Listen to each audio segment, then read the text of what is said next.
Does spirituality have anything to do with your mental health? Does your relationship with God have anything to do with anxiety or depression? The answer to those questions is absolutely yes. And today we're going to give you a simple way to understand spirituality and improve your mental health. Welcome to I Have a Voice.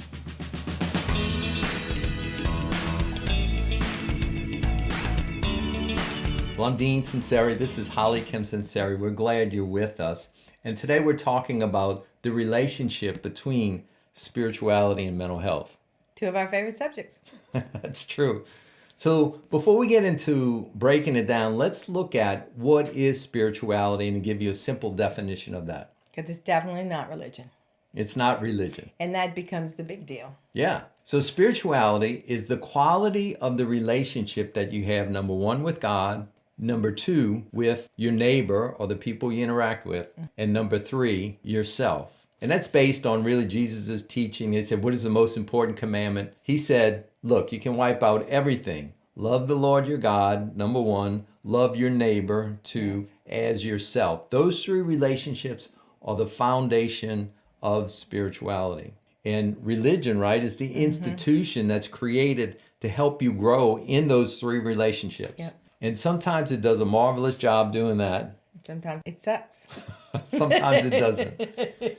And so we want you to see that really your spirituality, your mental health is based on the quality of those three relationships. Yeah. In fact, all institutions, marriage, family, education, social organizations, are organizations meant really to help you grow in those three relationships. Yeah.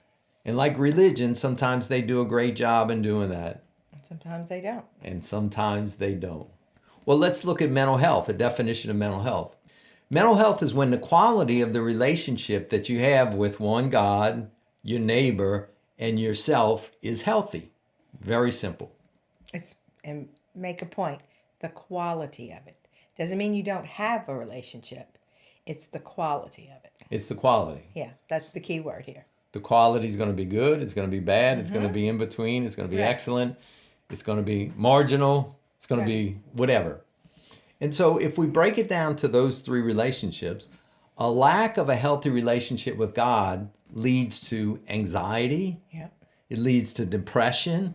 It leads to a sense of meaninglessness. Yep. It leads to immoral behavior. When we don't have a relationship with God, we don't have a moral compass that we feel accountable to, and therefore, what are the standards of behavior? It leads to immoral behavior. It could lead to addictions. One of the things we've discovered over the years in treating addictions is that in some level, addiction is a spiritual search. We're made to be in relationship with God, and when we don't have Him, then we try to find other things to fulfill that place. Yeah. And so any addiction, when it's working, what do people say? How do they feel when the addiction's working? Oh, when they're in the addiction? Yeah. They feel peace. They feel elated. They feel connection with their fellow man. Oh, yeah. They think that and peace with themselves. Yes. Yes, because they're numb and sedated from so much stuff. So they think that everything, in the midst of being high, they think everything is great. And the monk that just had an encounter on the mountain with God, he describes the very same words. Yes, he does. I feel at peace, connected to the world. Yes. At peace with myself. And so, in a sense, it's the same search, but it's just one works a lot better than the other, ultimately. Yeah, well, the monk comes down from the mountain and he communicates with the other monks. The guy comes off of addiction and he has no family left. Yeah, yeah. So, they're having this a spiritual experience here, but it's very different when you're coming on down the mountain. We tend to separate so many things in our culture that we don't connect things, but our spirituality is so intimately connected to our mental health. Yeah, definitely. Okay, number two, the unhealthy relationship with other people. And you made a point before we started. What does others mean? Others means just when we talk about neighbor, Neighbor's not just the person that lives next door to you. Neighbor is the person that is in your life, that, like, people you work with, people on the subway, people at the airport. It's just other human beings that you're in a relationship And also with. included your wife, your Yeah, spouse, your definitely. children, Yeah. your in-laws. It's any other human being that you have in a relationship with or an encounter with. So if you have an unhealthy relationship with others in that Yes. category, what does it do? It leads to broken relationships. It leads to what we call an intimacy disorder, inability to get close to people. Right. Leads to loneliness, Right. leads to depression, can lead to addictions. There's all sorts of mental health problems that flow from the unhealthy relationship between people, right? Right. And then third, unhealthy relationship with yourself, how you feel about yourself, how you see yourself, Right. the beliefs that you tell yourself about yourself. If that's unhealthy, it leads to certainly low self-esteem. Very low. It leads to what we call ego compensations or protective behavior. If I feel inadequate, I develop a coping behavior that needs to appear better than I really am. If I feel powerless, then I might develop a ego compensation of being powerful and bullying. So it leads to lots of ego compensations or protector behavior. It also can lead to narcissism. Everything becomes about me. Stuck in toddlerism. Stuck in toddlerism. Yeah, that's what I call narcissists. Stuck in toddlerism? Yeah. That's a book there, baby. And then social anxiety, just in difficulty, lack of confidence in reaching out and so forth. So when we look at these three relationships, that's the foundation of spirituality. It has a deep impact on our mental health. And so we want to give you an opportunity to do a quick evaluation. Yeah. So 1 being like horribly terrible, 10 being awesome and off the charts. I want you to take a moment and evaluate with a number your relationship with God in terms of being healthy. Right. Healthy's How 1 or healthy? healthy's 10. Uh, If it's 1 to 10. 1 is unhealthy. Okay. 10 is extremely healthy. healthy. So your relationship with God, what number would you give yourself? And feel free to share your numbers Please do. in the chats. We'd love to hear from you. And then secondly, what about your relationship with others, your neighbor, your spouse, your children? If you had to rate yourself in general, Right. 1 to 10, 10 being unhealthy, 1 being unhealthy, 10 being healthy, Right. what would you rate yourself? What would you rate yourself? With other people, I'd probably say an 8, maybe. Yeah, you're strong. I'd agree with that. Yeah. What's yours? 7.5. You're more an introvert, though. Yeah. And then the third part, I want you to evaluate from 1 to 10, 1 being horrible, 10 being good, your relationship with yourself, how you feel about yourself. Well, I would say overall average, probably a 9. If it comes to growing older, at 62, looking in the mirror, I might have to go to a 6, a 5.5, maybe. Sometimes I'm not as nice as I need to be. Yeah, so that's good. Mine's higher than yours in that area. Yeah, because you're cuter than me. Well, and that's one level, right? Yeah. How you feel about yourself at many different levels is what Yes. we're talking about. So you have your evaluation. What did you give yourself? Your relationship with God, your relationship with others, and your relationship with yourself. And those numbers will give an indication of what? Where you need to do the work. Where you need to do the work. That's right. That's right. So we're going to give you some ideas. If you scored really high in your relationship with others, relationship with yourself, and your relationship with God was really low, we're going to give you some ideas right now. So what do you do, or what are some tips you can do to help your relationship with God? The first thing we recommend is reflect on your spiritual history, right? Right. The good, the bad, the ugly, and to grab hold of, like we both grew up Catholic. There's many Yes. wonderful things about Catholicism. Yes.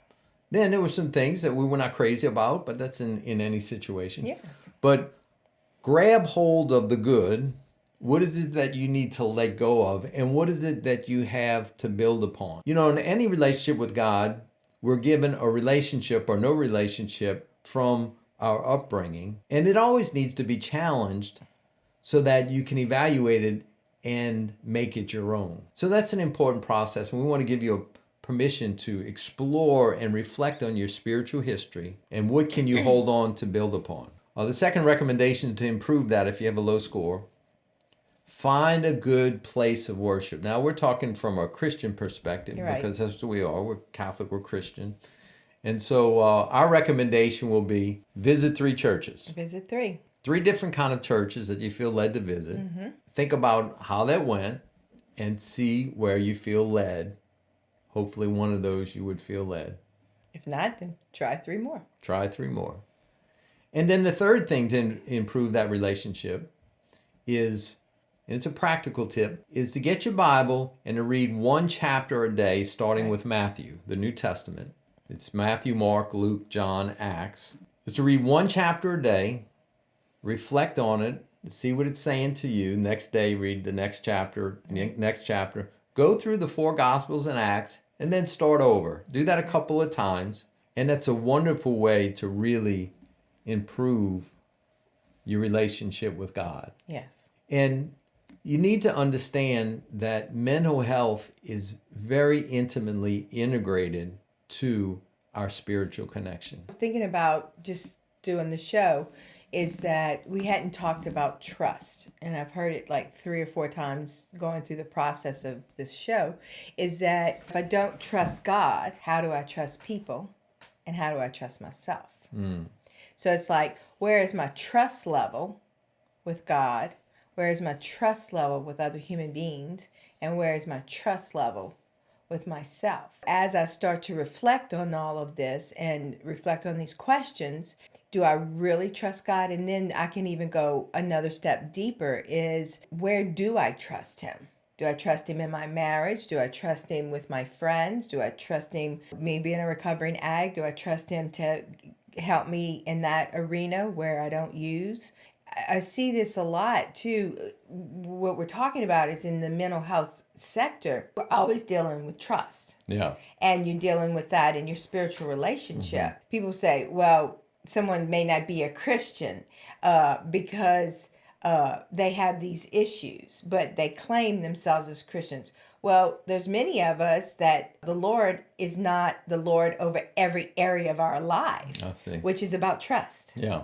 Yeah. That's good. So just throwing out some trust here that's another good way of looking at and evaluating where am I and which relationship needs work and how much work. And some people say, look, you're a mental health counselor. Why are you talking about spirituality? That's outside your realm. No, it's not. And it's not. It's not. Because our fundamental belief is that a healthy spiritual vision Yes, and connection leads to healthy mental health. exactly. And the opposite is true too. No connection in the spirit, no healthy relationship with God will lead to mental health issues. Yeah, we agree on that. Yeah. So that's why it needs to be addressed. Do you need to believe like I believe? Absolutely not. We will respect you through that process. Definitely. We're not here to proselytize you, No. but we are here to see what foundation you have and to build upon that, because we want you to be the best that you can be. Exactly. Let's move to the second relationship, relationship with neighbor or others. Here's some tips to help if you scored low in that. Reflect on your relationship history, good and bad, and what do you have to build upon.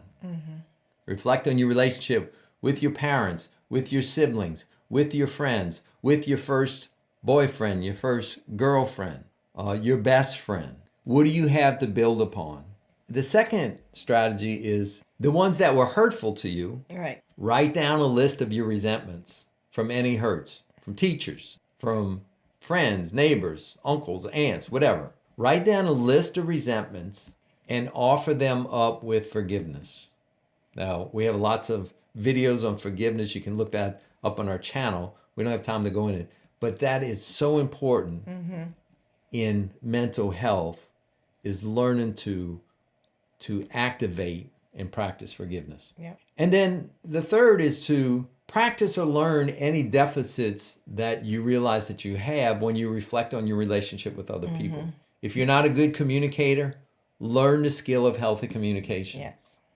If you're don't know how to express your emotions and you're disconnected, learn how to be more connected and to express your emotions. If you don't have assertive communication, learn how to be more assertive. So reflect on those relationships and what is your part that has hurt your relationships, and do some skill building.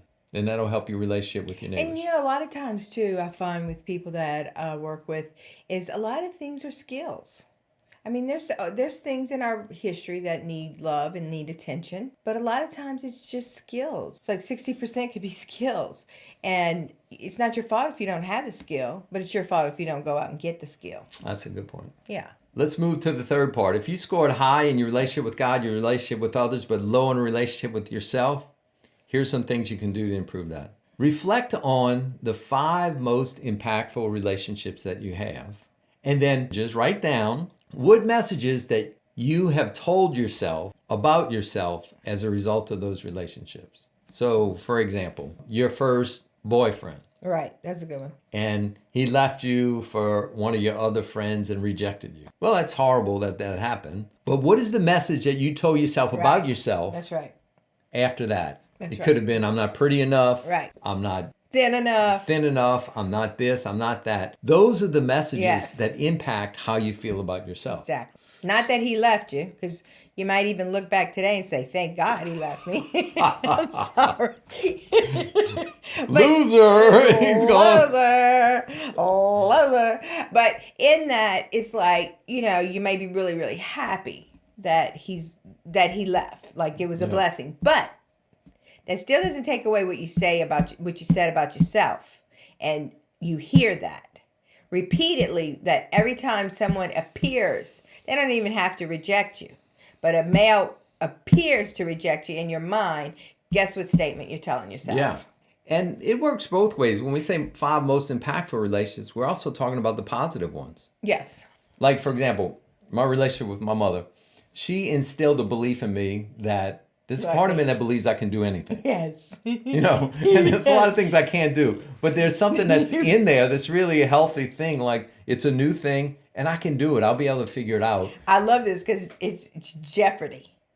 When he loves to watch Jeopardy. And when we watch Jeopardy, he answers the question as though that is the right answer.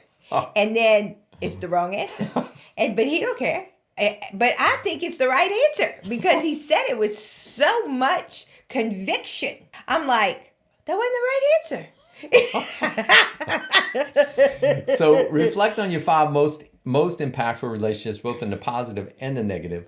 And what are the messages that you tell yourself about yourself? And then what is it that you need to keep? Right. And what is it you need to let go? Yep. The second tip that we have for you in improving your relationship with yourself is, what does God say about you? Now, if it's not a healthy relationship with God, don't go there, right? Yes. You're horrible and you're going here or whatever. No.